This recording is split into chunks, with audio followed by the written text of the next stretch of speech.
दोस्तों कहानी शुरू होती है और हम ग्रिशा नाम के एक लड़के को देखते हैं जो कि रशिया के सबसे अमीर आदमी की बिगड़ी हुई औलाद है। वो एक क्लब में जाता है जहां पर उसे एक लड़की पसंद आ जाती है। वो उसे अपने पैसों के बल पर इम्प्रेस करने की कोशिश करता है, जिसके बाद वो उसके साथ इंटीमेट होने के लिए उसे अपने साथ ले जाने लगता है। वो लड़की कार में बैठती है, लेकिन ग्रिशा उसे कहता है कि तुम ये क्या कर रही हो, जल्दी से अपने कपड़े उतारो। लेकिन जब वो लड़की ऐसा करने से मना कर देती है तो ग्रिशा उसे वहां से भगा देता है, जिसके बाद वो भी वहां से चला जाता है। अब वो गाड़ी काफी तेजी से चला रहा था तो एक पुलिस वाला उसे रोक लेता है। ग्रिशा पुलिस वाले को कुछ नहीं कहता और उसके मुंह पर नोटों की एक गड्डी फेंक कर मारता है, लेकिन वो पुलिस वाला उससे रिश्वत नहीं लेता। अब वो पुलिस वाला उसको रोकने के लिए उसकी गाड़ी के आगे आ जाता है, लेकिन ग्रिशा रुकता नहीं और वो उसे अपनी गाड़ी के ऊपर चढ़ाकर गाड़ी को चलाने लगता है। इसके बाद हम उसके बाप गुस्तावो को देखते हैं जो कि पुलिस स्टेशन आता है। फिर पुलिस वाला उसे बताता है कि कल तुम्हारे बेटे ने एक पुलिस वाले को रिश्वत देने की कोशिश करी, लेकिन जब वो नहीं माना तो तुम्हारे बेटे ने उस पर गाड़ी चढ़ा दी। कहता है कि वो लड़का अपनी हद से आगे बढ़ता जा रहा है, इसलिए तुम्हें उसका कुछ करना पड़ेगा। वहीं लॉकअप में हम ग्रिशा को देखते हैं जो कि मस्त लेटा हुआ चिल मार रहा था। कहता है कि मेरे लिए दारू लेकर आओ और मैं यहाँ पर बहुत बोर हो रहा हूँ, तो किसी लड़की को यहाँ पर नाचने के लिए भेजो। फिर गुस्तावो उसे छुड़ाकर बाहर ले आता है और उसे डांटने लगता है, लेकिन ग्रिशा को उसकी बात का कोई फर्क नहीं पड़ता क्योंकि वो भी जानता था कि वो इकलौता है और उसका बाप उसका कुछ नहीं उखाड़ सकता। वहीं दूसरी तरफ हम एक डांस शो देखते हैं जिसकी डायरेक्टर होती है नास्तिया और वो गुस्तावो की दोस्त भी होती है। आगे गुस्तावो उसके पास आता है और उसे कहता है कि मैं बहुत परेशान हूँ, प्लीज तुम मेरी मदद करो। जिसके बाद वो दोनों जॉन के पास जाते हैं जो कि हॉरर फिल्मों का एक डायरेक्टर था। गुस्तावो उसे अपने बेटे के बारे में बताता है और कहता है कि मुझे उसे किसी भी हालत में सुधारना है। जिसके बाद वो सभी मिलकर एक प्लान बनाते हैं। फिर उसी रात हम देखते हैं कि एक कबाड़ी ग्रिशा की लग्जरी कार लेकर वहां से जा रहा था। ग्रिशा उसे देख लेता है और भागकर उसका पीछा करने लगता है, लेकिन तभी एक बेहोशी का तीर आकर सीधा उसकी गर्दन पर लगता है और वो वहीं पर बेहोश हो जाता है। फिर अगले दिन आरतीरम नाम का एक आदमी उसके मुंह पर पानी डालकर उसे उठाता है और उसे कहता है कि मालिक ने तुझे घोड़ा तैयार करने को कहा था, क्या तूने किया? तभी ग्रिशा अपनी आसपास की जगह और अपने कपड़ों को देखता है और सोचता है कि शायद कल रात मैंने कुछ ज्यादा ही पी ली। वो अपने फोन को ढूंढने लगता है और कहता है कि मुझे कॉल करना है, लेकिन तभी वहां पर एक आदमी आता है और उसे गालियां देते हुए उठाकर बाहर फेंकता है। ग्रिशा उसे कहता है कि अभी तू औकात में रह, नहीं तो तुझे पछताना पड़ेगा। वो आदमी कहता है कि कल मैंने तुझे जो घोड़ा तैयार करने को कहा था वो कहाँ पर है? ग्रिशा कहता है कि तुमने कब कहा, और मैंने तो तुम्हें आज पहली बार देखा है। तभी वहां पर उस गाँव का मालिक आता है और अपने बेटे मैक्स को ग्रिशा की गलती के लिए उसे सजा देने को कहता है, जिसके बाद उसकी पीठ पर कोड़े मारे जाते हैं। तभी मालिक कहता है कि मेरी चाय खत्म होने से पहले मुझे मेरा घोड़ा तैयार चाहिए। फिर वहां पर बिली आता है और उसे उठाकर घोड़े के पास ले जाता है। ग्रिशा उसे कहता है कि भाई मुझे बस एक फोन करने दे, और उसके बाद अगर मैंने इन सभी को जेल में नहीं भेजा तो मेरा नाम भी ग्रिशा नहीं।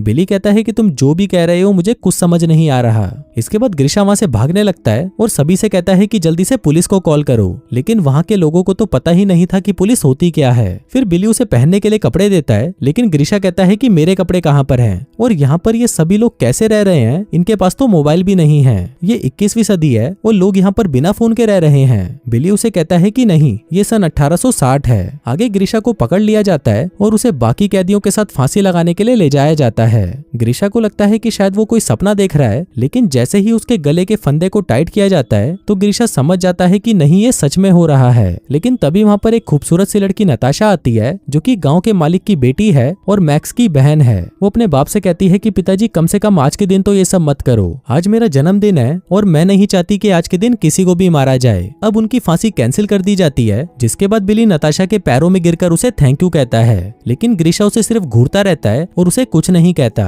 वहीं ऊपर आसमान में हम एक बाज को देखते हैं, लेकिन तभी हमें पता चलता है कि वो कोई बाज नहीं बल्कि एक ड्रोन है जिससे पूरे गाँव पर नजर रखी जा रही है। दरअसल ग्रिशा कभी पास्ट में गया ही नहीं था, बल्कि ये सब तो उसके बाप ने उसको सबक सिखाने के लिए किया था। उसने गाँव में एक सेट तैयार करवाया और यहाँ पर रहने वाले जितने भी लोग हैं वो सभी एक्टर हैं, और ये जो कुछ भी कर रहे हैं या बोल रहे हैं वो सब कुछ स्क्रिप्ट के हिसाब से ही हो रहा है। वहीं पूरे गांव में कैमरा और माइक्रोफोन लगाए गए थे ताकि वो ग्रिशा की सारी बातों और हरकतों को देख सकें। वहीं ग्रिशा बिली को बता रहा था कि अब मुझे सब कुछ समझ आ चुका है। जिस रात को मैं उस कार से टकराया था वो एक टाइम मशीन थी जिसने मुझे वहां से सन 1860 में भेज दिया। वो कहता है कि अगर मुझे वापस जाना है तो मुझे फिर से एक टाइम मशीन से टकराना होगा। वो बिली से पूछता है कि क्या तुम्हारे पास कोई कार है? अब बिली इसका कोई जवाब नहीं देता क्योंकि उसकी स्क्रिप्ट में ऐसा कुछ नहीं था। अब ग्रिशा भी यहाँ पर रहकर काफी बोर हो चुका था और उसे रात को यहाँ पर नींद तक नहीं आती क्योंकि उसे नरम बिस्तर की जगह जानवरों की तरह घास पर सोना पड़ता था। साथ ही उसे खाने के लिए सिर्फ खिचड़ी दी जाती थी और इतने कोड़े खाने के बाद वो घायल भी हो चुका था।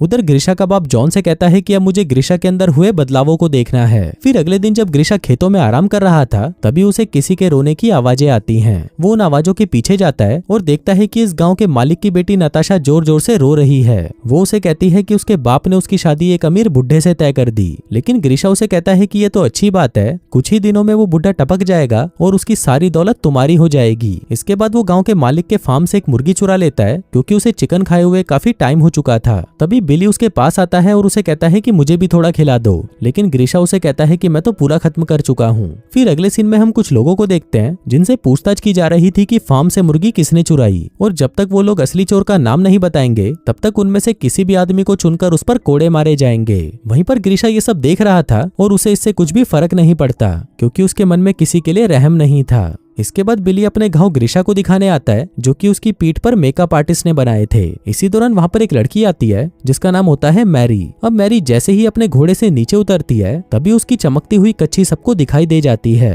अब उसकी कच्छी देखकर ग्रीशा उसके पास आता है और उसे पूछता है कि तुम्हारे पास ये कच्छी कहाँ से आई, क्योंकि ऐसी कच्छी तो हमारे टाइम में पहनी जाती है। अब ग्रीशा उसकी कच्छी उतार कर उसे देखने की कोशिश करता है जिसकी वजह से मैरी चिल्लाने लगती है और उठकर वहां से भाग जाती है। अब अपने बेटे की ऐसी हरकत देखकर गुस्तावो जॉन पर गुस्सा करता है और कहता है कि मैंने तेरे इस आइडिया के लिए अपने कितने पैसे लगा दिए, लेकिन इस सब से भी मेरे बेटे पर कोई फर्क नहीं पड़ा, इसलिए अच्छा यही रहेगा कि ये सब जल्दी से बंद करो। लेकिन इस पर जॉन उसे कहता है कि सर बस मुझे कुछ और दिन दे दीजिए, मुझे पूरा विश्वास है कि आपके बेटे में बदलाव जरूर आएगा। इसके बाद ग्रीशा मैरी से मिलने के लिए उसके घर आ जाता है, लेकिन तभी मैरी उसे कहती है कि मेरे नजदीक मत आना, नहीं तो मैं तुम्हारा सिर फोड़ दूंगी। तभी ग्रीशा मैरी से उसकी हरकतों के लिए माफी मांगता है और कहता है कि मैंने तुम्हारे साथ गलत किया, प्लीज इसके लिए मुझे माफ कर दो। अब ये सब स्टूडियो में बैठे हुए सभी लोग देख रहे थे और वो ये देखकर बहुत खुश होते हैं कि ग्रीशा को अब अपनी गलतियों का एहसास होने लगा था। अब ऐसे ही कुछ और दिन बीत जाते हैं और अब वो दिन भी आ जाता है जब नताशा की शादी एक बूढ़े आदमी से होनी थी। अब सभी लोग खुशी के मारे डांस कर रहे थे, लेकिन तभी नताशा ग्रीशा के पास आती है और कहती है कि मुझे उस बूढ़े से शादी नहीं करनी, इसलिए मैं नदी में कूदकर अपनी जान देने जा रही हूँ। जिसके बाद वो नदी के किनारे जाकर वहाँ पर मरने के लिए खड़ी हो जाती है, लेकिन ग्रीशा को इससे कोई फर्क नहीं पड़ता। वो तो मैरी के साथ बातें करने लगता है और उसे बताता है कि वो 21वीं सदी से आया है, जहाँ पर वो लोग छोटे छोटे प्लास्टिक के डब्बे से एक गांव से दूसरे गांव में जादू से बातें करते हैं और आसमान में बड़े बड़े लोहे के पक्षी उड़ते हैं। तभी बिली उसके पास आता है और उसे पूछता है कि नताशा कहीं पर मिल नहीं रही, क्या आपने उसे देखा है? अब यहाँ पर बिली उसे ये याद दिलाने आया था कि नताशा नदी के पास मरने गई है ताकि ग्रीशा उसे जाकर बचा ले। फिर ग्रीशा जैसे ही उसे बचाने के लिए भागता है तभी नताशा को बता दिया जाता है कि ग्रीशा तुम्हारी तरफ ही आ रहा है, जल्दी से डूबने की एक्टिंग शुरू करो। अब नताशा डूबने का नाटक करने लगती है, लेकिन तभी ग्रीशा आकर उसे बचा लेता है। इसके बाद वो उसे उठाकर अपने घर ले जाता है। वहीं नताशा उसके साथ इंटीमेट होने की कोशिश करती है, लेकिन वो उसे बिल्कुल भी भाव नहीं देता क्योंकि अब उसे मैरी ज्यादा पसंद आ गई थी। इसके बाद वो कपड़े बदलता है और मैरी से मिलने के लिए उसके घर की तरफ जाने लगता है। वहीं टीम मैरी को भी बता देती है कि ग्रीशा तुम्हारी तरफ ही आ रहा है, जल्दी से तैयार हो जाओ। आगे मैरी गाँव के कपड़े पहनकर बाहर आती है और गेट खोलती है। ग्रीशा उसे पूछता है कि क्या तुम मेरे साथ घूमने चलोगी? मैरी उसे कहती है कि मेरे बाप की तबीयत खराब रहती है, इसलिए मैं तुम्हारे साथ नहीं जा सकती। अब क्योंकि ग्रीशा को मैरी से प्यार होने लगा था, इसलिए अब मैरी को भी उसकी प्रेमिका का रोल प्ले करना था। लेकिन इस सब से मैक्स को बहुत बुरा लगता है क्योंकि रियल लाइफ में मैक्स और मेरी गर्लफ्रेंड बॉयफ्रेंड थे और वो ये नहीं चाहता था कि कोई भी आदमी उसकी गर्लफ्रेंड के साथ इंटीमेट हो जाए। लेकिन वहीं पर मैरी चाहती थी कि ग्रीशा में कोई बदलाव आए क्योंकि उसी के लिए तो ये सब इतनी मेहनत कर रहे थे। अब मैरी और ग्रीशा साथ में टाइम स्पेंड करने लगते हैं। वो घूमते फिरते हैं और साथ में काफी इंजॉय करते हैं, जिस वजह से वो दोनों एक दूसरे की तरफ अट्रैक्ट होने लगते हैं। वहीं पर हम मैक्स को देखते हैं जो कि नताशा के साथ बैठकर चाय पी रहा था। वो काफी गुस्से में था क्योंकि वो बहुत टाइम से किसी के साथ इंटीमेट नहीं हुआ था। तभी उन दोनों को एक आइडिया आता है और वो दोनों अपनी ठरक मिटाने के लिए एक अस्तबल में जाकर इंटीमेट हो जाते हैं। उधर ग्रीशा और मैरी भी वहाँ से गुजर रहे थे और तभी वो देखते हैं कि यहाँ पर हो क्या रहा है। वो अंदर जाते हैं और देखते हैं कि मैक्स और नताशा आपस में इंटीमेट हो रहे हैं। अब उन दोनों को इस तरह से देखकर मैरी गुस्सा हो जाती है और वहाँ से चली जाती है। आगे उन दोनों को वहाँ से बाहर बुलाया जाता है और कहा जाता है कि तुम में थोड़ी सी भी शर्म नहीं है क्या? सेट पर तुम दोनों भाई बहन हो। जिसके बाद उन दोनों को वहाँ से निकाल दिया जाता है। फिर उसी रात ग्रीशा और मैरी आपस में बातें कर रहे होते हैं, जिस दौरान वो दोनों एक दूसरे को किस करते हैं। वहीं पर नताशा वहाँ से निकलने के बाद एक न्यूज चैनल के पास जाती है और उनको बताती है कि ग्रीशा को किडनैप किया गया है और उसे कई तरह से टॉर्चर किया जा रहा है। अब क्योंकि देश के सबसे अमीर आदमी के बेटे का किडनैप हो गया था तो पुलिस वाले भी उसकी तलाश में जुट जाते हैं। वहीं ये सब गुस्तावो भी देख रहा था और वो जॉन से कहता है कि अब हमें ये सब बंद करना करना होगा। इस पर जॉन उसे कहता है कि भाई चिंता मत करो, पुलिस वालों को यहाँ पर पहुंचने में 2-3 दिन और लगेंगे और तब तक मैं कहानी का एंडिंग सोच लूंगा। अगले सीन में हम देखते हैं कि गांव में मंगोल आ जाते हैं जो कि लुटेरे होते हैं। अब मंगोल के सरदार को शादी करने के लिए 2 खूबसूरत लड़कियां चाहिए थी, तो वो एक को उठा लेता है। तभी उसका बाप उसे बचाने के लिए आगे आता है, जिस दौरान उसके बाप और एक लुटेरे में लड़ाई हो जाती है। फिर वो लुटेरा उसके बाप की गर्दन काट देता है जो कि नकली होती है। वहीं पर सरदार दूसरी लड़की देखने लगता है और तभी उसे मैरी दिखाई देती है। फिर वो ग्रीशा से उसे छीन कर ले जाने लगता है और सभी लोग ग्रीशा की तरफ देखते हैं कि अब वो उसे बचाने के लिए कुछ तो करेगा, लेकिन वो फट्टू तो वहां से उठकर भाग जाता है। तभी मैरी को उसे चिल्लाकर बुलाने के लिए कहा जाता है, जिस पर वो चिल्लाते हुए ग्रीशा को बुलाने लगती है, लेकिन ग्रीशा उसकी एक नहीं सुनता और वहां से चला जाता है। वहीं सेट पर सभी लोग परेशान हो जाते हैं कि अब वो क्या करेंगे, क्योंकि उन्होंने तो ऐसा सोचा ही नहीं था कि ग्रीशा वहां से भाग जाएगा। लेकिन तभी ग्रीशा उसी घोड़े के पास जाता है जिसकी वो देखभाल किया करता था। फिर वो उस घोड़े को बाहर निकालता है और वापस आता है। दूसरी तरफ वो लोग भी जल्दी से तैयार हो जाते हैं, जिसके बाद ग्रीशा 2 मंगोलियों को मारकर मैरी को लेकर वहां से भाग जाता है। इसी दौरान ग्रीशा को ढूंढते हुए पुलिस वाले भी उस गांव में पहुंच जाते हैं, लेकिन वहां पर उन्हें ग्रीशा नहीं मिलता।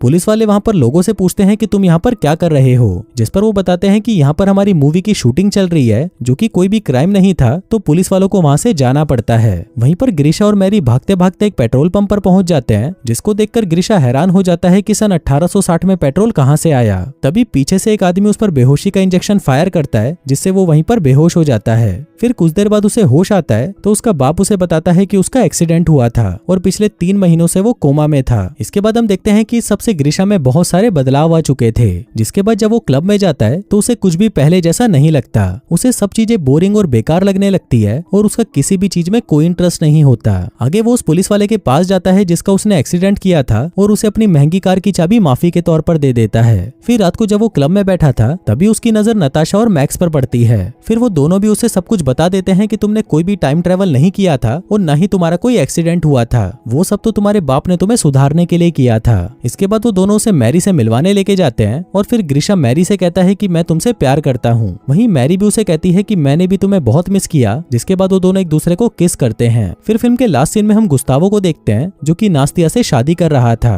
तभी वहाँ पर ग्रीशा भी आ जाता है और उसे शादी की मुबारकबाद देता है, जिसके बाद वो उसे थैंक यू भी कहता है, क्योंकि उसी की वजह से वो एक अच्छा और जिम्मेदार आदमी बन पाया। और दोस्तों इसी के साथ ही ये कहानी यहीं खत्म हो जाती है।